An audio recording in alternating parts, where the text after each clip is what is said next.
में आपका स्वागत है। मैं हूं आपके साथ आशीष। शुरुआत करेंगे एक बड़ी अपडेट के साथ जो कि सरदार शहर उपचुनाव से जुड़ी निकलकर सामने आ रही है। अब तक की गिनती में कांग्रेस बहुत आगे है। 8,700 वोटों से कांग्रेस के अनिल शर्मा आगे चल रहे हैं। बीजेपी के अशोक पिंचा दूसरे पायदान पर हैं। आरएलपी अभी भी तीसरे स्थान पर सरदार शहर में बनी हुई है। विधानसभा सीट पर किसका कब्जा होगा, ये बहुत बड़ा सवाल है। हालांकि जिस तरीके से कांग्रेस के कैंडिडेट लीड में है, ऐसे में उनके जीत की संभावना यहां पर बढ़ती हुई। सरदार शहर विधानसभा सीट पर बीते 5 दिसंबर को उपचुनाव हुआ था। कांग्रेस विधायक भवन लाल शर्मा के निधन से ये सीट खाली हुई थी। उसके बाद में कांग्रेस ने उन्हीं के बेटे को ये टिकट दिया और अनिल शर्मा मैदान में हैं। लेकिन अनिल शर्मा के साथ साथ में आपको बता दें कि जो बीजेपी के कैंडिडेट अशोक पिंचा उनका पीछा कर रहे हैं, नंबर 2 पर है और नंबर 3 पर आरएलपी के कैंडिडेट इस वक्त जो है वो बने हुए हैं। तो ये इस वक्त की एक बड़ी अपडेट हम आपको दे रहे हैं। तीसरे राउंड की गिनती के बाद का जो ताज़ा अपडेट्स हैं वो इस वक्त आपके स्क्रीन पर हम आपको दिखाने की कोशिश कर रहे हैं। लगातार चीज़ें राउंड दर राउंड बदल रही हैं, लेकिन जो कांग्रेस के कैंडिडेट हैं वो लगातार अपनी बढ़त को निर्णायक बढ़त में साबित करते हुए नजर आ रहे हैं। करीब करीब 9,000 वोट से आगे हैं। 8,700 वोटों से यहाँ पर आगे चल रहे हैं अनिल शर्मा, और जो बीजेपी के कैंडिडेट अशोक पिंचा वो नंबर 2 पर बने हुए हैं। अब ऐसे में सरदार शहर में जो कि गढ़ कहा जाता है कांग्रेस पार्टी का, भंवरलाल शर्मा, स्वर्गीय भंवरलाल शर्मा का जो गढ़ कहा जाता है, उसमें उनके बेटे भी कुछ उसी टेम्पो के साथ आगे बढ़ते, उसी पेस के साथ आगे बढ़ते हुए और एक बेहतर नतीजे कांग्रेस पार्टी के लिए आते नजर आ रहे हैं सरदार शहर उपचुनाव में। और जो बीजेपी के कैंडिडेट अशोक पिंचा, लगातार प्रचार प्रसार उनकी तरफ से भी किया गया। ये कहा गया कि सिंपैथी लहर ज़्यादा नहीं चलेगी, लेकिन ठीक इसके अपोजिट में चीज़ें देखने को मिली। सिंपैथी लहर कहें या गढ़ का इफेक्ट कहें, यहाँ पर नजर आया, यहाँ पर जलवा नजर आया कांग्रेस पार्टी का। और सरदार शहर उपचुनाव में कांग्रेस पार्टी एक तरफा आगे जाती हुई। रौनक व्यास हमारे सहयोगी सीधा लाइव जुड़ गए, पल पल की अपडेट हम तक पहुंचा रहे हैं। रौनक, क्या अपडेट है मौजूदा वक्त में काउंटिंग की? जी बिल्कुल, देखिए जानकारी दे दूं कि जिस तरह से आपने कहा कि दर दर ये कहा जा सकता है कि लगातार अब कांग्रेस जो है वो बढ़त बनाए हुए। आप देखिए 10,000 से ज़्यादा वोटों की लीड जो है कांग्रेस ले चुकी है। बड़ी खबर मैं आपको दे रहा हूँ, 10,400 वोटों की लीड कांग्रेस यहाँ पर ले चुकी है और कहीं ना कहीं देखिए तीसरे पायदान पर बीजेपी है। ऐसे में बड़ा सवाल ये खड़ा होता है कि बीजेपी ने कहाँ चूक कर दी और इतने कम जो वोट मिल रहे हैं बीजेपी को। कहीं ना कहीं ये चौंकाने वाली खबर है। हालांकि देखिए इन तमाम चीज़ों की भी एक जानकारी दे दूँ, आरएलपी और बीजेपी के बीच में बहुत बड़ा मार्जिन का जो है अंतराल, जो गैप जो है वो नहीं नजर आ रहा। आप देखिए जिस तरह से जो मेरे पास आंकड़े 19,000 के करीब वोट जहां बीजेपी आरएलपी को मिले हैं, तो वहीं 18,000 के करीब वोट जो है बीजेपी को मिले। 1,000 के करीब का फासला जो है बताया जा रहा है 5 राउंड के बाद में। एक खबर जो मेरे पास सरदार शहर से आ रही वो ये कि वहां पर जो कांग्रेस के कार्यकर्ता है और जो समर्थक है अनिल शर्मा के, उन्होंने जश्न मनाना शुरू कर दिया है। जिस तरह से लगातार कांग्रेस लीड लेती जा रही है, कांग्रेस कार्यकर्ता निश्चित तौर पर ये अब जश्न की तैयारियों में जुट गए। उन्हें लगता है कि अब जीत के बहुत करीब है वो, क्योंकि जिस तरह से 10,000 वोटों का जो गैप आया है उसके बाद अब कांग्रेस के जो कार्यकर्ता उनमें खुशी की लहर है। वो सरदार शहर में जश्न की तैयारियों में डूब गए और कई जगह जश्न देखने को मिल गया है। वहां पे नारे लगने शुरू हो गए कि अनिल शर्मा की जीत निश्चित है, इस तरह के नारे वहां पर लग रहे हैं। तो कहीं ना कहीं देखिए कांग्रेस जिस तरह से लगातार वोट जो है, जिस तरह से राउंड आगे बढ़ते जा रहे हैं, वोटों का आंकड़ा बढ़ता जा रहा है और कहीं ना कहीं देखिए अब जो मार्जिन है उसका आंकड़ा भी बहुत ज्यादा बढ़ गया है। यानी 30,000 के करीब कांग्रेस को वोट मिले हैं 5 राउंड की जो मतगणना उसके बाद, और 20,000 के करीब जो आरएलपी पहुंची है। तो कहीं ना कहीं देखिए 10,000 का बड़ा मार्जिन है। हालांकि देखिए जिस तरह से जातीय समीकरण की हम लोग चर्चा कर रहे थे, लगातार अभी ग्रामीण इलाकों के जो मतगणना के जो राउंड है वो अभी शुरू होने बाकी है। ऐसे में ये कहा जा रहा है कि जो टोटल 65,000 के करीब जाट समुदाय के जो वोट है यहाँ पर, वो कहीं ना कहीं आरएलपी को मिलते हुए नजर आ रहे हैं। तो कहीं ना कहीं बड़ा मार्जिन जो है वोटों का वो आरएलपी यहाँ पर ले जाती हुई नजर आ रही है। लेकिन फिलहाल जिस तरह से मतगणना चल रही है, ये समझना होगा कि जो आंकड़ा है अभी तक जो हमारे पास जो पहुंचा है, अभी तक 27% तक जो वोटों की गिनती हो चुकी है और अभी भी आप देखिए कि 70% के करीब ज़्यादा जो है वोटों की गिनती अभी होना बाकी है। लेकिन जिस तरह का मार्जिन, जिस तरह का मतगणना में जो कांग्रेस के पक्ष में जो जाता हुआ नजर आ रहा है, जो गैप बढ़ता जा रहा है पहले और दूसरे पायदान के बीच में, यानी कांग्रेस, बीजेपी और भाजपा के बीच में जो गैप बढ़ा है, वो कहीं ना कहीं ये संकेत देता हुआ नजर आ रहा है कि जो अनिल शर्मा है वो जीत की तरफ बढ़ते हुए नजर आ रहे हैं। जी। और यही उम्मीद भी की जा रही थी और इसी का कयास भी रौनक लगातार लग रहे थे। लेकिन कयास इस बात के नहीं लग रहे थे कि बीजेपी का ये बुरा हाल हो जाएगा, क्योंकि जैसा कि सत्ताधारी दल के हिसाब से प्रदर्शन कांग्रेस पार्टी कर रही है, वैसा मुख्य विपक्षी दल के तौर पर बीजेपी परफॉर्म नहीं कर पा रही है। अगर ये स्थिति है तो जाहिर तौर पर ये दावे करना बहुत बड़ी बड़ी बातें हो जाएंगी कि हम 2023 में झंडे गाड़ देंगे। आरएलपी यहां पर टक्कर दे रही है, आरएलपी टक्कर नहीं दे रही है। आरएलपी इन कंडीशन में, सिंपैथी लहर वाली सिचुएशन में आरएलपी अच्छा परफॉर्म कर रही है और भी तीसरे चौथे राउंड में यह हाल है। जी बिल्कुल, देखिए जिस तरह के दावे बीजेपी की तरफ से और उनके जो प्रदेश अध्यक्ष सतीश पूनिया की तरफ से किए गए कि देखिए राजस्थान में एक परिपाटी है, 5 साल कांग्रेस और 5 साल बीजेपी की जो एक परिपाटी चलती आ रही है वो तो होने जा ही रही है, लेकिन उसके साथ साथ जिस तरह से केंद्र सरकार काम कर रही है और जिस तरह से नाकामियां वो गिना रहा है प्रदेश सरकार की, वो कहीं ना कहीं देखिए उसका असर मुझे होता। उपचुनाव में जिस तरह से वोटिंग हुई है, वोटिंग के बाद जो नतीजा आ रहा है वो कहीं ना कहीं 299 मतों से आगे चल रहे हैं। जी बिल्कुल, देखिए एक अपडेट जो हमारे पास आया है, 11,000 से ज्यादा की लीड जो है कांग्रेस यहां पर ले चुकी है और कहीं ना कहीं और अब जो है देखिए बीजेपी ने एक पायदान ऊपर रहा है। जिस तरह से जो जानकारी आई है कि जो लालचंद मूड है आरएलपी के, वो तीसरे पायदान पर आ गए। बीजेपी ने फिर बढ़त बनाते हुए दूसरे पायदान पर जो है वो यहां पर 24,302, श्री लालचंद मोड 20,523, सांवरमल मेघवाल। तो ये जो अनाउंसमेंट हो रही है रौनक, ये अनाउंसमेंट इस बात का इशारा बार बार कर रही है। इससे पहले जब हम जुड़े थे तो हमने ये बात की थी कि लड़ाई जो है नंबर 2-3 के लिए हो रही है। एक वाला तो तेजी से आगे बढ़ रहा है, सरपट।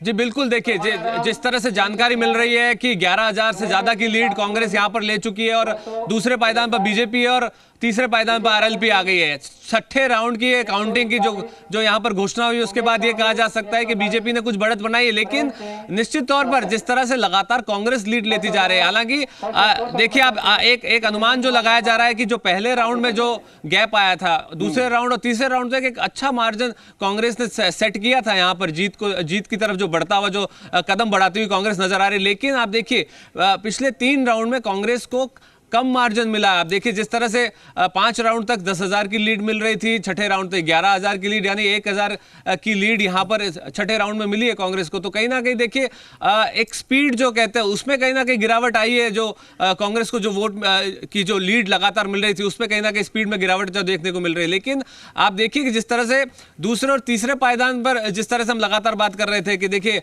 हनुमान बेनीवाल जिस तरह से लगातार धुआंधार प्रचार कर रहे थे, उसका असर भी देखने को मिल रहा है कि एक प्रदेश स्तर की बड़ी पार्टी बीजेपी जो दावा कर रही है कि आप देखिए हम लोग 5 साल के बाद सत्ता में लौटने वाले हैं, लेकिन और उसी पार्टी के बराबर वोट जब आरएलपी लेकर जा रही है उपचुनाव में, तो ये कहीं ना कहीं देखिए सवाल खड़े करता हुआ नजर आ रहा है कि कहां चूक जो है बीजेपी की तरफ से हुई है और कहां अच्छा प्रचार या अपनी बातों को रखने में आरएलपी यहां पर साबित हुई है। तो कहीं ना कहीं जो लगातार आंकड़े आ रहे हैं ये कई सवाल भी खड़े कर रहे हैं कि जो बड़े बड़े दावे बीजेपी के और उनके बड़े नेताओं के कि हम 5 साल बाद सत्ता में लौट रहे हैं, अगले साल जो चुनाव होने वाले विधानसभा में उसमें बीजेपी फिर से लौट रही है, जो परिपाटी राजस्थान की उसको जनता देख रही है, सरकार कांग्रेस की जो सरकार है उसकी जो नाकामियां है उसको लेकर के चुनाव में जहां बीजेपी पहुंची उसका असर यहां पे होता हुआ नजर नहीं आ रहा। और जिस तरह से भंवरलाल शर्मा की बात करूं, उनका जिस तरह से वर्चस्व रहा है सरदार शहर में, वो कहीं ना कहीं फिर से साबित होता नजर आ रहा है। उनके बेटे अनिल शर्मा चुनावी मैदान में थे। जी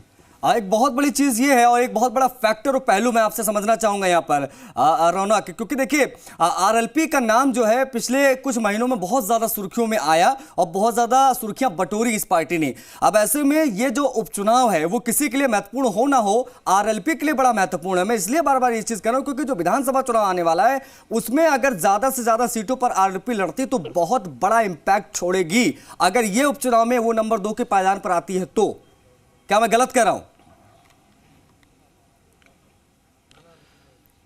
जी बिल्कुल, देखिए नंबर 2 और नंबर 3 की बात नहीं रही, बात ये रह गई अब कि वोट कितने मिले। वोट बहुत अच्छी संख्या में मिलते हुए नजर आ रहे हैं आरएलपी को, और ये कहीं ना कहीं एक बड़ा संकेत है आने वाले विधानसभा चुनाव को लेकर। अगर कयास लगाया जाए तो ये कहा नहीं जा सकता निश्चित तौर पर कि बीजेपी को जिस तरह से नुकसान पहुंचाती हुई आरएलपी नजर आ रही है इस चुनाव में, उपचुनाव में साफ तौर पर देखने को मिल रहा है। हालांकि देखिए, पिछले लोकसभा चुनाव की बात करें, हनुमान बेनीवाल ने बीजेपी को समर्थन दिया था और बीजेपी के साथ उन्होंने चुनावी मैदान में वो उतरे थे। जिस तरह से 24 कैंडिडेट बीजेपी ने उतारे थे और एक आरएलपी की तरफ से हनुमान बेनीवाल ने खुद ने लोकसभा का चुनाव लड़ा था, तो कहीं ना कहीं ये कहा जा सकता है कि बीजेपी को नुकसान पहुंचाने वाली परिस्थितियां तो यहां पर आरएलपी ने पैदा कर ही दी है। और निश्चित तौर पर ये कयास लगाए जा रहे हैं कि आने वाले विधानसभा चुनाव में किसी तरह का गठबंधन तो नहीं बनने वाला है फिर से आरएलपी और बीजेपी के बीच में। इस तरह के कयास भी राजनीतिक विशेषज्ञ लगाते हुए नजर आ रहे हैं, क्योंकि आप देखिए कि जिस तरह से बीजेपी को वोट मिले उपचुनाव में और आरएलपी का दबदबा जो है इन इलाकों में, पश्चिमी रेगिस्तान के इलाकों में कई सीटों पर पहले भी देखने को मिला, और आज की स्थिति में देखें तो अच्छे वोट यहां पर आरएलपी लेती हुई नजर आ। बीजेपी अपने आप को यहां पर जिस तरह से पिछड़ता हुआ देख रही है, तो कहीं ना कहीं आने वाले समय में निश्चित तौर पर कहा जा सकता है कि कहीं फिर से वो गठबंधन ना देखने को मिले जो लोकसभा चुनाव में आरएलपी और बीजेपी के बीच में, हनुमान बेनीवाल और बीजेपी के बीच में देखने को मिला था। लेकिन हालांकि हनुमान बेनीवाल निश्चित तौर पर देखिए कांग्रेस और बीजेपी दोनों के खिलाफ खुलकर बयानबाजी करते हुए नजर आते हैं। आप देखिए जिस तरह से वो अशोक गहलोत और वसुंधरा राजे पर पूरी तरह से आप देखिए बयानबाजी करते हैं, उनके खिलाफ बोलते हैं। तो ये कयास जरूर विशेषज्ञों की तरफ से लगाए जा रहे हैं कि बीजेपी को नुकसान पहुंचाती हुई इस उपचुनाव में जो है आरएलपी नजर आ रही है। लेकिन अभी इंतजार करना होगा, 6 राउंड जो है उसकी काउंटिंग यहां पर हुई है, 15 राउंड की काउंटिंग पूरी तरह से यहां पर होनी है, यानी अब जो है 9 राउंड की काउंटिंग अभी तक बाकी है। लेकिन यह कहा जा सकता है कि कांग्रेस अच्छे मार्जिन के साथ आगे बढ़ती हुई नजर आ रही है। मतलब एक बात तो तय माना जाए ना रौनक की आरएलपी ने अगर किसी को नुकसान पहुंचाया है तो वो बीजेपी है। जी बिल्कुल, निश्चित तौर पर देखिए ये जो नतीजे सामने आ रहे हैं इसको देखकर ये तो कहा ही जा सकता है कि बीजेपी को नुकसान आरएलपी ने पहुंचाया है। क्योंकि देखिए कांग्रेस का गढ़ कहा जाता है सरदार शहर, और कांग्रेस अगर इस तरह से मार्जिन ले रही है, एक बड़ी बढ़त बना रही है, तो उसमें कोई बात करने वाली बनती ही नहीं है। लेकिन दूसरी तरफ जो बीजेपी के दावे थे कि अब सरकार का विरोध हो रहा है, सरकार के को लेकर लहर चल रही है, लेकिन उसका असर तो यहाँ पर इस अभी तक के नतीजों में कहीं नजर नहीं आ रहा है। साफ तौर पर आरएलपी और बीजेपी के जो वोट है लगभग बराबर है, और ऐसे में यह कहा जा सकता है कि अगर बड़ा मार्जिन रहता है कांग्रेस और दूसरे पायदान में अगर आरएलपी रहती है और बीजेपी तीसरे पायदान पर रह जाती है पूरे काउंटिंग के बाद, तो कहीं ना कहीं निश्चित तौर पर कहा जाएगा कि आरएलपी का दबदबा यहां पर देखने को मिल रहा है, और लोगों ने अच्छी तादाद में आरएलपी को वोट दिया है यहां पर। जी ये बड़ी चीज है, आरएलपी को वोट मिला है तभी शायद आरएलपी, और यही आरएलपी की ताकत भी यहां पर नजर आ रही है। हालांकि कांग्रेस के गढ़ की बात है, कांग्रेस के कैंडिडेट के प्रति मिल रही सिंपैथी लहर की बात है, लेकिन जो जन आक्रोश यात्रा बीजेपी निकाल रही है, वो जन आक्रोश यात्रा को लेकर जो दावे हैं कि भाई जो जन आक्रोश यात्रा वो लोगों में है, और लोगों का जन आक्रोश मतलब लोगों का आक्रोश, अब ऐसे में कहीं ना कहीं ये वाला कॉन्सेप्ट यहाँ पर कहीं गलत साबित हो जाए, और इसी को लेकर ही मुझे लगता है कांग्रेस पार्टी आगे जाएगी कि भाई ये आक्रोश जनता में नहीं, आक्रोश आप लोगों का है, ये आप लोगों की बौखलाहट है। ये चीजें भी होंगी आने वाले समय में, माना जाए।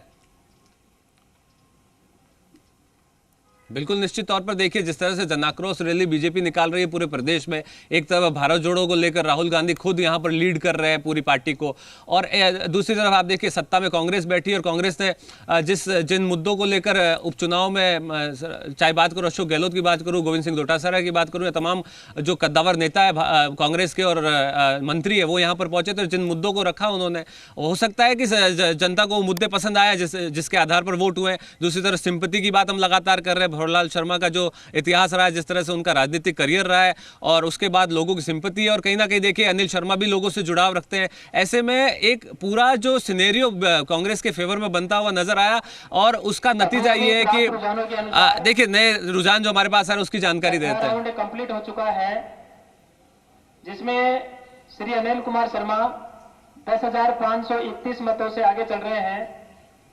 श्री अशोक कुमार जी बिल्कुल, देखिए जो जानकारी आ रही है वो बिल्कुल वही जानकारी आ रही है कि 10,000 से ज्यादा जो है छठे राउंड तक और 11,000 प्लस का जो राउंड है उसी की जानकारी यहाँ पर देते हुए नजर आ रहा है। लेकिन जो हम चर्चा कर रहे थे, देखिए कि जिस तरह के परिस्थितियां बनी है इस चुनाव के बाद, क्योंकि इस चुनाव के बाद सीधा विधानसभा का चुनाव होना है अगले नवंबर दिसंबर में। जिस तरह से चुनाव होना है उसकी तैयारियों में भाजपा जुटी हुई है, जन आक्रोश रैली निकाल रही है पूरे राजस्थान में। लेकिन जन आक्रोश रैली का असर उपचुनाव में मुझे लगता नहीं कि होता हुआ नजर आ रहा है, क्योंकि जिस तरह के वोटिंग प्रतिशत की बात करूं बीजेपी को और आरएलपी को समान मिलती हुई नजर आ रही है। यानी जन आक्रोश कांग्रेस को लेकर जो निकाला गया है उसका कहीं असर इस उपचुनाव में देखने को नहीं मिल रहा है। जी, ये बड़ी चीज है। एक और पहलू मैं आपसे यहाँ पर समझना चाहूंगा रौनक, बात शहरी क्षेत्रों की होती है, बात ग्रामीण क्षेत्रों की होती है कि अब इन दोनों क्षेत्रों को ना कैटेगराइज करके देखा जाता है और ये कहा जाता है कि भाई इस जगह से ये पार्टी मजबूत है,